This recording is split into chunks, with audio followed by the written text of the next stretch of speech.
नमस्कार, मैं उत्तर प्रदेश की बड़ी खबरों में आपका स्वागत है। आज 16 जून दिन मंगलवार। खबरों के बढ़ने से पहले आपसे एक छोटी सी अपील। अगर आप भी सरकारी नौकरी की तैयारी कर रहे हैं तो यह बुलेटिन आपके लिए और भी खास है, क्योंकि हम करंट अफेयर से कुछ सवाल लेकर के आते हैं, जिसका अगर आपने सही जवाब दिया तो आपका नाम हमारे बुलेटिन के अंत में दिखाया जाएगा। तो चलिए एक नजर डालते हैं आज की सुर्खियों पर। यूपी आंगनबाड़ी में 28,000 पदों पर भर्ती जल्द होगी शुरू। लखनऊ, कानपुर और आगरा मेट्रो को मिलेगा नया विस्तार। यूपी बना ग्रोथ इंजन, विकास मॉडल की हुई चर्चा। पंचायती राज विभाग ने भेजा बड़ा प्रशासनिक प्रस्ताव। लगातार दूसरी बार श्रीलंका ए के सामने नहीं चला। चलिए एक नजर डालते हैं आज की 25 बड़ी खबरों की ओर। यूपी आंगनबाड़ी में 28,000 पदों पर भर्ती जल्द होगी शुरू। उत्तर प्रदेश में आंगनबाड़ी कार्यकर्ता और सहायिका के 28,608 रिक्त पदों पर जल्द भर्ती होगी। इनमें 7,068 कार्यकर्ता और 21,544 सहायिका पद शामिल है। आवेदन के लिए महिला उम्मीदवार का 12वीं पास और संबंधित ग्राम पंचायत या फिर वार्ड की निवासी होना जरूरी है। चयन बिना परीक्षा केवल मेरिट के आधार पर होगा। विधवा, तलाकशुदा और बीपीएल महिलाओं को प्राथमिकता मिलेगी। रिक्त पदों की जानकारी ऑनलाइन पोर्टल और स्थानीय कार्यालयों में उपलब्ध कराई जाएगी। लखनऊ, कानपुर और आगरा मेट्रो को मिलेगा नया विस्तार। उत्तर प्रदेश में लखनऊ, कानपुर और आगरा मेट्रो नेटवर्क का बड़ा विस्तार होगा। नई डीपीआर के तहत लखनऊ में 117 किलोमीटर, कानपुर में 83 किलोमीटर और आगरा में 89 किलोमीटर मेट्रो चलाई जाएगी। कानपुर में सेंट्रल से नौबस्ता रूट जल्द शुरू होगा, जिससे 7 नए स्टेशन जुड़ेंगे और लाखों यात्रियों को लाभ मिलेगा। लखनऊ में ड्राइविंग लाइसेंस नवीनीकरण के लिए नए नियम। लखनऊ में ड्राइविंग लाइसेंस नवीनीकरण नियम कड़े हो गए हैं। अब एक्सपायरी के बाद टेस्ट देना होगा। नया automatic driving training centre sensor और कैमरों से टेस्ट करेगा। सिमुलेटर और ट्रैक पर 3 से 4 मिनट में वाहन चलाना होगा। गलतियों पर फेल माना जाएगा, जिससे लाइसेंस बनना कठिन होगा। यूपी बना ग्रोथ इंजन, विकास मॉडल की हुई चर्चा। लखनऊ में आयोजित डिजिटल डेमोक्रेसी डायलॉग में उत्तर प्रदेश के विकास मॉडल और 9 वर्षों की उपलब्धियों पर चर्चा हुई। विशेषज्ञों ने कानून व्यवस्था, एक्सप्रेसवे, डिफेंस कॉरिडोर, ब्रह्मोस परियोजना और जेवर एयरपोर्ट को प्रमुख उपलब्धियां बताया। यूपी को निवेश और उद्योग में बढ़ता ग्रोथ इंजन और पसंदीदा राज्य बताया गया। लखनऊ चिन्हट लूटकांड में सीआरपीएफ दरोगा हुआ फरार। लखनऊ के चिन्हट लूटकांड में सीआरपीएफ दरोगा जयप्रकाश सिंह 20 दिन की छुट्टी लेकर के फरार हो गया है, जिसके खिलाफ कई धोखाधड़ी के मामले दर्ज है। कप्ता चौकी इंचार्ज निलंबित किया गया है। जांच में आपराधिक रिकॉर्ड, निवेश धोखाधड़ी, पुलिस कर्मियों से उधार और फर्जी पहचान का खुलासा हुआ। स्कोरिंग सिस्टम से हार्ट फेलियर से बचाव में मिलेगी मदद। एसजीपीजीआई और श्री चित्रा तिरुनल संस्थान के शोध में पाया गया है कि 5 अंतर्राष्ट्रीय रिस्क स्कोर भारतीय मरीजों में हार्ट फेलियर, दोबारा भर्ती और मृत्यु के खतरे का सटीक अनुमान लगा सकते हैं। अध्ययन से कुछ मरीजों की समय पर पहचान और उपचार संभव होगा, जिससे मृत्यु दर घटेगी। यूपी लेखा परीक्षा विभाग में खाली पदों पर भर्ती की मांग तेज। उत्तर प्रदेश लेखा और लेखा परीक्षा सेवा परिसंघ ने वित्त मंत्री सुरेश कुमार खन्ना को पत्र लिख करके निदेशालय में 70% रिक्त पदों को जल्द भरने की मांग की है। संगठन ने बताया कि कुल 8,564 पदों में से केवल 30% भरे गए हैं, जिससे कर्मचारियों पर भारी कार्य दबाव और व्यवस्था पर असर पड़ रहा। चयन प्रक्रिया तेज करने का आग्रह किया गया। पंचायती राज विभाग ने भेजा बड़ा प्रशासनिक प्रस्ताव। उत्तर प्रदेश में त्रिस्तरीय पंचायत चुनाव समय पर न होने पर ब्लॉक प्रमुख और जिला पंचायत अध्यक्षों को भी प्रशासक बनाए जाने पर विचार चल रहा। पंचायती राज निदेशालय ने प्रस्ताव भेजा है। कार्यकाल जुलाई में समाप्त होगा और अंतिम निर्णय सरकार उच्च स्तर पर करेगी। मुख्यमंत्री मॉडल विद्यालय देंगे कॉन्वेंट जैसी आधुनिक शिक्षा। उत्तर प्रदेश में मुख्यमंत्री मॉडल कंपोजिट विद्यालय बनाए जा रहे हैं, जहां प्री नर्सरी से 12वीं तक यूपी बोर्ड के साथ अंग्रेजी माध्यम में पढ़ाई होगी। 150 विद्यालयों में आधुनिक लैब, स्मार्ट क्लास, खेल सुविधाएं और डिजिटल संसाधन होंगे। उद्देश्य निजी स्कूलों जैसे कि गुणवत्तापूर्ण शिक्षा और सर्वांगीण विकास प्रदान करना है। योगी सरकार ने शिलापट नियमों में किया बड़ा बदलाव। योगी सरकार ने शिलापट पर जनप्रतिनिधियों के नाम लिखने के नियम सख्त कर दिए हैं। अब विकास परियोजनाओं की दूसरी किस्त तभी मिलेगी जब शिलापट की फोटो और प्रमाणित प्रति जमा होगी। मुख्यमंत्री, मंत्री, सांसद और स्थानीय प्रतिनिधियों के नाम अनिवार्य होंगे। इससे पारदर्शिता और प्रोटोकॉल पालन सुनिश्चित होगा। किसानों को अब मोबाइल ऐप से मिलेगा उर्वरक लाभ। रामपुर और सीतापुर में 15 जून से खाद वितरण नई व्यवस्था के तहत framework for fertilizer sale app से होगा।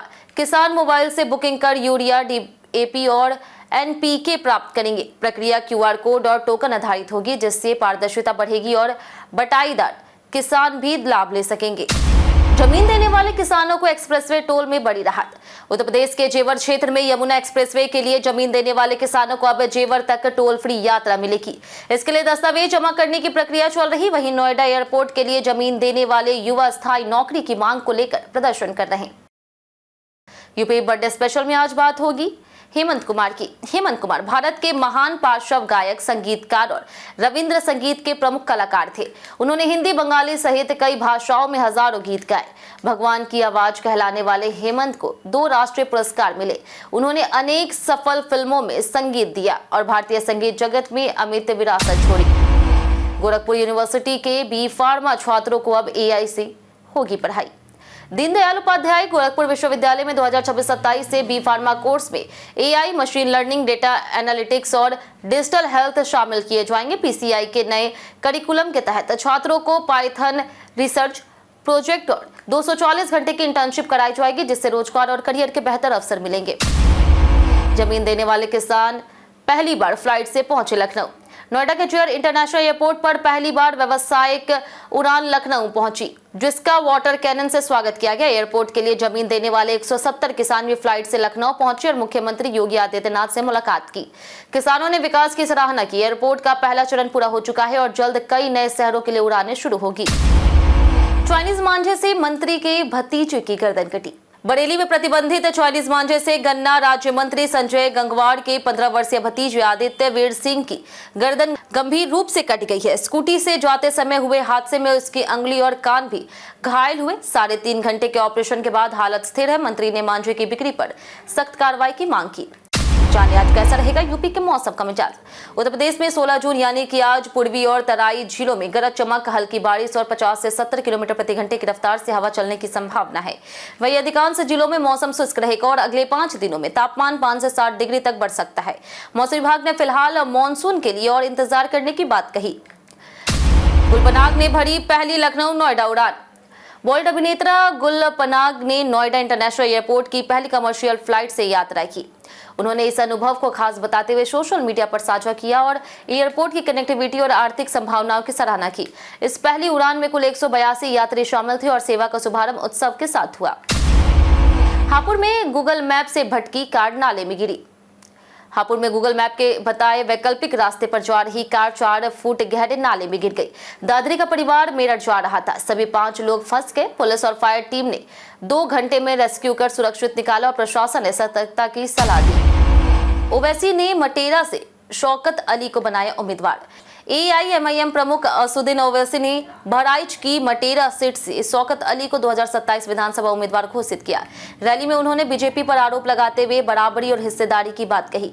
हिंदू संगठनों ने विरोध किया, पुतला फूका। पार्टी में स्थानीय पदाधिकारी ने इस्तीफा भी दिया। हरदोई विवाद में महिलाओं ने किया आत्मदाह का प्रयास। हरदोई के संडीला क्षेत्र की 2 महिला ने लखनऊ में विधान भवन के सामने आत्मदाह का प्रयास किया, जिसे पुलिस ने रोक लिया। महिलाएं संपत्ति विवाद और पुलिस कार्रवाई न होने से नाराज थी। मामले में जांच जारी है। वहीं पारिवारिक विवाद, धमकी और झूठे आरोपों की पुष्टि हुई है। बसपा ने हसनपुर से उतारा पहला उम्मीदवार। बसपा ने 2027 यूपी विधानसभा चुनाव के लिए अमरोहा की हसनपुर सीट से हाजी मुमताज अली को प्रत्याशी बनाया है। वे पूर्व ब्लॉक प्रमुख रहे और स्थानीय स्तर पर मजबूत पकड़ रखते। पार्टी मुस्लिम दलित समीकरण साधने और पुलिस पैच और पश्चिम यूपी में संगठन मजबूत करने की रणनीति पर काम कर रही। कानपुर NSI में 722 पेड़ों की हुई अवैध कटाई। कानपुर स्थित NSI परिसर में बिना वन विभाग की अनुमति के 722 से अधिक हरे पेड़ों की अवैध कटाई के मामले केंद्र सरकार ने बड़ी कार्रवाई की है। संस्थान की निदेशक प्रोफेसर सीमा परोहा को निलंबित कर दिया गया। वन विभाग ने FIR दर्ज कर जांच शुरू कर दी है। लगातार दूसरी बार श्रीलंका के सामने नहीं चला वैभव का बल्ला। 15 वर्षीय वैभव सूर्यवंशी श्रीलंका दौरे पर लगातार दूसरी बार श्रीलंका के खिलाफ असफल रही और चौथे मैच में केवल 21 रन बना सके। हालांकि IPL 2026 में उन्होंने 776 रन और 72 छक्कों के साथ ऑरेंज कैप जीती थी। इंडिया A और श्रीलंका A के बीच यह त्रिकोणीय सीरीज का अहम मुकाबला है। कई कारणों से दर्ज है भारत के इतिहास में आज की तारीख 1925 स्वतंत्रता सेनानी चित्तरंजन दास का निधन हुआ। 1931 में आईएएस अधिकारी डॉक्टर ब्रह्मदेव शर्मा का जन्म हुआ। 1944 में प्रसिद्ध वैज्ञानिक और रसायन विज्ञान के जनक प्रफुल्ल चंद्र राय का निधन हुआ। 1950 में अभिनेता मिथुन चक्रवर्ती का जन्म हुआ। 1956 में साहित्यकार सुरेश कांत और 1976 में चिकित्सा वैज्ञानिक रोहित श्रीवास्तव का जन्म हुआ। हम प्रतिदिन आपसे 5 ऐसे जुड़े सवाल उसके जवाब बताएंगे जो कि यूपीपीएससी जैसे अन्य प्रतियोगी परीक्षाओं में काम आएंगे। सवाल इतिहास, यूपी स्पेशल, विज्ञान, करंट अफेयर्स और भूगोल से रहेंगे। पूछे गए 5 सवाल में आपने कितना सही जवाब दिया हमें कमेंट करके जरूर बताएं। तो हमारा पहला सवाल है, आगरा नगर की स्थापना किसने की? ऑप्शन ए है Bahlol Lodhi, option B Sikandar Lodhi, option C Ibrahim Lodhi, option D इनमें से कोई नहीं। इसका सही जवाब है ऑप्शन बी सिकंदर लोधी। हमारा दूसरा सवाल, उत्तर प्रदेश राज्य के मुख्यमंत्री का प्रमुख कार्य क्या है? ऑप्शन ए है मंत्री परिषद का निर्माण करना, ऑप्शन बी है मंत्रिमंडल का कार्य संचालन करना, ऑप्शन सी है शासन के विभिन्न विभागों में समन्वय, ऑप्शन डी उपयुक्त सभी। इसका सही जवाब है ऑप्शन डी उपयुक्त सभी। हमारा तीसरा सवाल, उत्तर प्रदेश राज्य की प्रथम महिला मुख्यमंत्री कौन थी? ऑप्शन ए है श्रीमती सरोजिनी नायडू, ऑप्शन बी है मेनका गांधी, ऑप्शन सी है Shrimati Sucheta Kripala, option A Shrimati Sarojini Naidu, option B है मेनका गांधी, ऑप्शन सी है श्रीमती सुचेता कृपलानी, ऑप्शन डी है इनमें से कोई नहीं। इसका सही जवाब है ऑप्शन सी श्रीमती सुचेता कृपलानी। हमारा चौथा सवाल, इनमें से कौन सा क्षेत्र गंगा के मैदान का भाग है? ऑप्शन ए बांगर क्षेत्र, ऑप्शन बी है खादर क्षेत्र, ऑप्शन डी है बांगर तथा खादर क्षेत्र, ऑप्शन डी है इनमें से कोई नहीं। इसका सही जवाब है ऑप्शन सी बांगर तथा खादर क्षेत्र। हमारा आखिरी सवाल है कि आलू उत्पादन के क्षेत्र में उत्तर प्रदेश का देश में कौन सा स्थान है? ऑप्शन ए प्रथम, ऑप्शन बी है द्वितीय, ऑप्शन सी है तृतीय और ऑप्शन डी चतुर्थ। इसका सही जवाब है ऑप्शन ए प्रथम। इसी के साथ बढ़ते आज के सवाल की, और आज का सवाल है आपके क्षेत्र में सरकारी अस्पतालों की स्थिति कैसी है? आप अपना जवाब हमें हमारे कमेंट सेक्शन में लिखकर जो बताएं। आज के लिए इतना ही। उत्तर प्रदेश के तमाम खबरों के साथ बने रहने के लिए देखते रहे डेली यूपी, और साथ ही यूट्यूब चैनल पर देखकर चैनल को सब्सक्राइब कर दे। अगर आप फेसबुक पेज पर देख रहे हो तो लाइक और फॉलो जरूर करें।